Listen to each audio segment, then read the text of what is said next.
কিভাবে আসবে, এই মন্দিরে ভোগ প্রসাদের কি নিয়ম রয়েছে, এখানে কার পার্কিংয়ের ব্যবস্থা রয়েছে কিনা, পুরো ডিটেলসটা জানার জন্য কিন্তু পুরো ভিডিওটা তোমাদের স্কিপ না করে দেখতে হবে।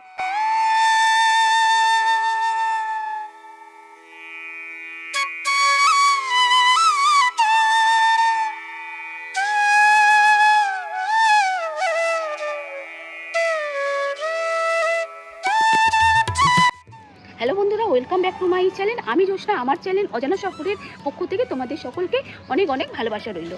এই ভালোবাসা জানিয়ে আমরা আজকে আমাদের এই ভিডিওতে তোমাদের সকলকে স্বাগত জানিয়ে ভিডিওটা স্টার্ট করছি। তো আমি মন্দিরের ভেতরে প্রবেশ করে গেছি, এখনও পর্যন্ত মন্দিরটা ঘুরে দেখিনি। ভাবলাম প্রত্যেকটা ভিডিওতে যেমনি আমরা প্রত্যেকটা মন্দিরের পুরো ঘুরে দেখি তোমাদের সাথে, তো আজকেও কিন্তু আমরা তাই করব।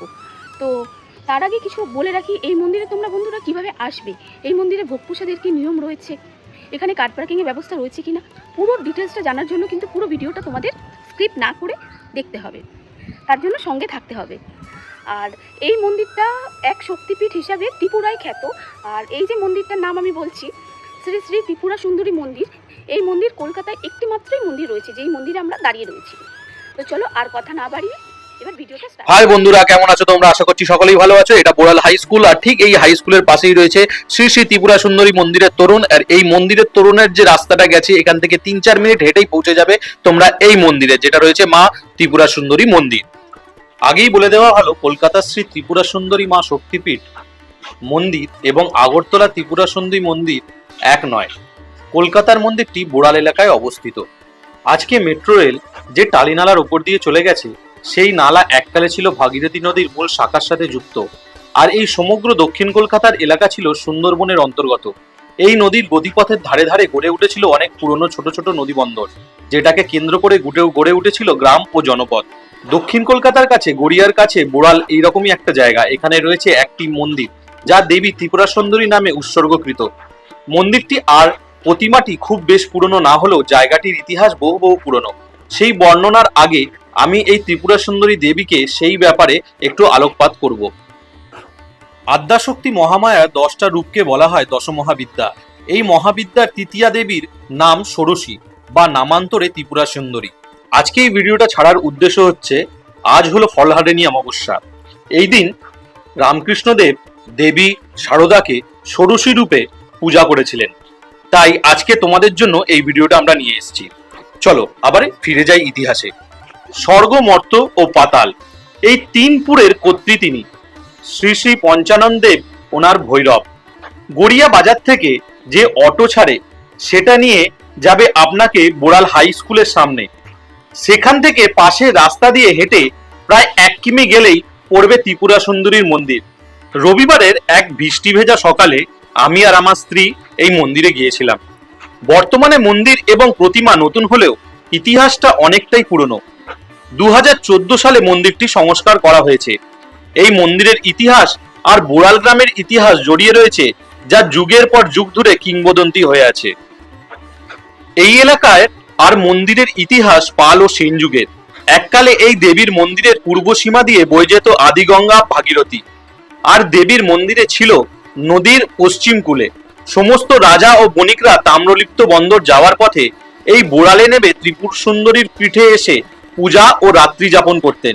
সেন বংশের কেউ একজন মন্দির সংলগ্ন একটু 42.5 বিঘার পুকুর কাটান, যার নাম এখন সেন দিঘি।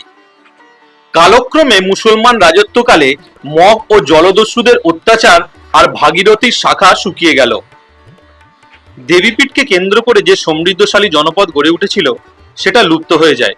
ধীরে ধীরে মন্দির ও ভগ্নদশা হয়ে যায়। পরবর্তীকালে সপ্তদশ শতাব্দীর শেষের দিকে জগদীশ ঘোষ নামের এক পূর্ববঙ্গীয় ধনী জমিদার এই মন্দির সংস্কার করেন ও বোড়াল গ্রামের শ্রীবৃদ্ধি করেন। কিন্তু ওনার মৃত্যুর পরে আবার সেই মন্দিরে ধ্বংসস্তূপে পরিণত হয়। এরপরে জগদীশ ঘোষের নবম পুরুষ শ্রী হীরালাল ঘোষ একটি সেবায়েত মণ্ডলী গঠন করে সেই ধ্বংসস্তূপ খনন করে কাঠের বিকলাঙ্গ মূর্তিটি উদ্ধার করেন, কিন্তু সেটি গঙ্গায় বিসর্জন দিয়ে একটি মাটির মূর্তি গড়িয়ে পূজা হতে থাকে।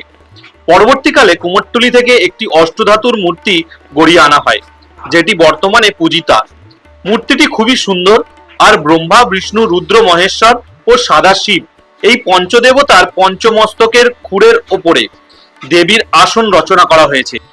এখন দেবীপীঠের চারদিকে উঁচু পাঁচিল দিয়ে ঘেরা আছে একটি যাত্রী নিবাসও।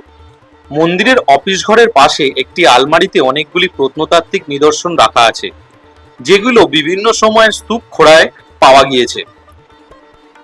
প্রতি বছর মাঘ মাসের শুক্লা তৃতীয়া থেকে পঞ্চমী পর্যন্ত এখানে উৎসব হয়ে থাকে। এই উপলক্ষে যজ্ঞ, চণ্ডীপাঠ, কীর্তন এবং নরনারায়ণ সেবা করা হয়ে থাকে। মন্দিরটি এমনই সময় খুব একটা ভিড় না হওয়ায় খুব শান্তি করে দেখা যায় ঘুরে ঘুরে। একটি কোষ্ঠী পাথরের বিষ্ণুর অনন্ত সজ্জার মূর্তিও রয়েছে, যেটি এই সেনদিঘি থেকে উদ্ধার করা হয়েছিল। তো বন্ধুরা, তোমার সাথে এই মন্দিরটা শেয়ার করার একটাই উদ্দেশ্য ছিল, যেহেতু আজকে ফলহারিণী অমাবস্যা পূজা এবং রামকৃষ্ণদেব সারদা মাকে এই ষোড়শী রূপেই আরাধনা করেছিলেন, তাই তোমাদের সাথে এই মন্দিরটি শেয়ার করলাম। আশা করছি তোমাদের ভিডিওগুলো খুবই ভালো লাগছে। তো প্লিজ প্লিজ প্লিজ আমাকে উৎসাহ দিতে সাবস্ক্রাইব বাটন প্রেস করো এবং বেশি বেশি লোকের সাথে শেয়ার করো। চলো আজকের জন্য এখানেই বিদায় নিচ্ছি।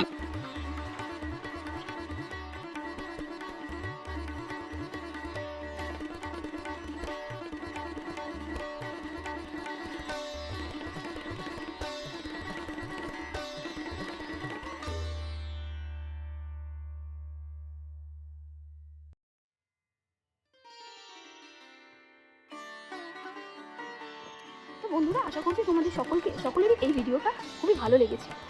তো বন্ধুরা, আশা করছি তোমাদের সকলেরই এই মন্দিরটা খুবই ভালো লেগেছে।